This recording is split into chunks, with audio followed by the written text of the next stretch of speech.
बैरी Schwarz ने अपनी book the paradox of choice में लिखा है, क्या आप कभी दिन भर के बाद मेंटली टायर्ड फील करते हो, चाहे आपने फिजिकली ज्यादा कुछ किया भी ना हो सकता है आप डिसीजन फटीग एक्सपीरियंस कर रहे हो।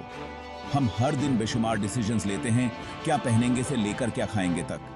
हर चॉइस, छोटी हो या बड़ी, थोड़ी सी मेंटल एनर्जी कंज्यूम करती है। इमेजिन करो कि आपके ब्रेन की एक बैटरी है। हर डिसीजन, जैसे आपके फोन में एक ऐप, उस बैटरी का थोड़ा सा पार्ट यूज करता है।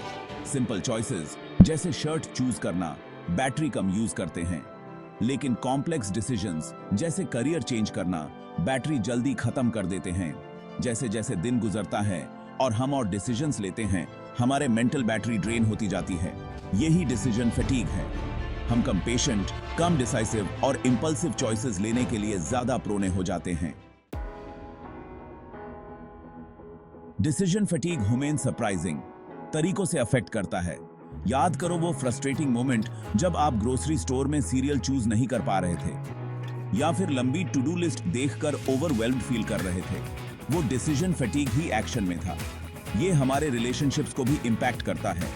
कभी लॉन्ग डे के बाद अपने पार्टनर पे गुस्सा हो गए, हो सकता है डिसीजन फटीग ही वजह हो। जब हम मेंटली ड्रेन्ड होते हैं तो हमारे आर्ग्यू करने, गलत जजमेंट्स लेने और ऐसी बातें बोलने की चांसेस बढ़ जाते हैं जिनके लिए बाद में उन्हें रिग्रेट हो। डिसीजन फटीग तो हमारे गोल्स को भी सबोटाज कर सकता है। कोई न्यू डाइट या एक्सरसाइज प्लान स्टार्ट करने के लिए विल पावर चाहिए होता है, लेकिन जब हमारी मेंटल बैटरी लो होती है तो हम टेम्पटेशन में आकर अपनी ओल्ड हैबिट्स में वापस जाने लगते हैं। हमारी बॉडी हमारे मेंटल स्टेट को कम्युनिकेट करने में काफी एक्सपर्ट होती है। डिसीजन फटीग के साइंस को रिकॉग्नाइज करना सीखकर हम इसे बेहतर मैनेज कर सकते हैं। जब हम मेंटली ड्रेन्ड होते हैं तो हमारी बॉडी ये शो करती है। हम स्लाउच कर सकते हैं, आई कांटेक्ट अवॉइड कर सकते हैं या ज्यादा फिजट कर सकते हैं। हमारी वॉइस मोनोटोन हो सकती है, जिसमें यूजुअल एनर्जी की कमी हो सकती है। ध्यान दो कि डिसीजंस लेते टाइम आप फिजिकली कैसा फील कर रहे हैं। क्या आपको हेडेक हो रहा है? क्या आपके शोल्डर्स टेंस हो रहे हैं? ये साइंस हो सकते हैं कि आपको ब्रेक की जरूरत है। Section 4, simplifying your life, tips for beating decision fatigue. Good news ये है कि डिसीजन फटीग को मैनेज किया जा सकता है। अपनी लाइफ को सिंप्लीफाई करके और कॉन्शियस चॉइसेस करके हम अपनी मेंटल एनर्जी कंजर्व कर सकते हैं और बेहतर डिसीजंस ले सकते हैं।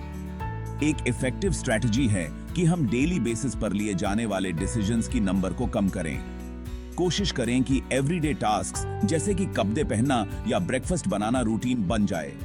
ये इंपॉर्टेंट डिसीजंस के लिए मेंटल स्पेस फ्री करता है। एक और हेल्पफुल टिप है अपने ऑप्शंस को लिमिट करना। ऑनलाइन एंडलेसली ब्राउज करने के बजाय शॉपिंग के लिए एक स्पेसिफिक बजट और टाइम फ्रेम सेट करें। जब खाना ऑर्डर कर रहे हों तो एक छोटे मेनू से चूज करें या अपने फेवरेट्स पे ही स्टिक करें। Section 5, the power of saying no. Decision fatigue से लड़ने के लिए नो कहना सीखना एक पावरफुल टूल है। हम अक्सर हर रिक्वेस्ट के लिए हां कहना अपना ऑब्लिगेशन समझते हैं, लेकिन यह जल्दी ही ओवरवेल्म कर सकता है।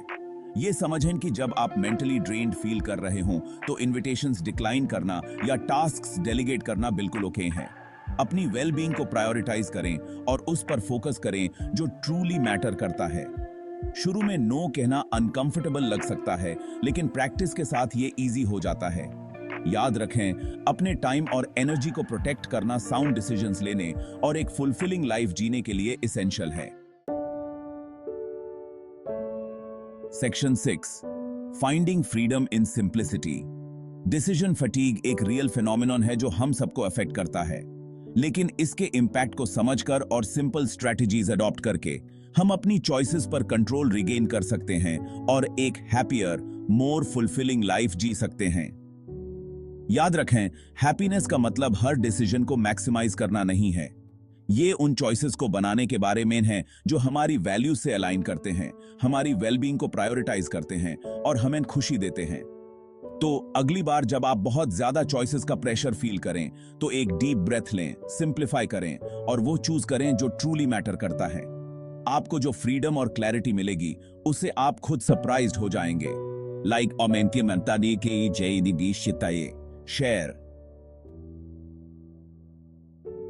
कमेंट और सब्सक्राइब करें हमारे चैनल को, ताकि आप और भी ऐसे वैल्यूएबल इंसाइट्स पा सकें। प्राइब बोपा सोग की डबहें थे।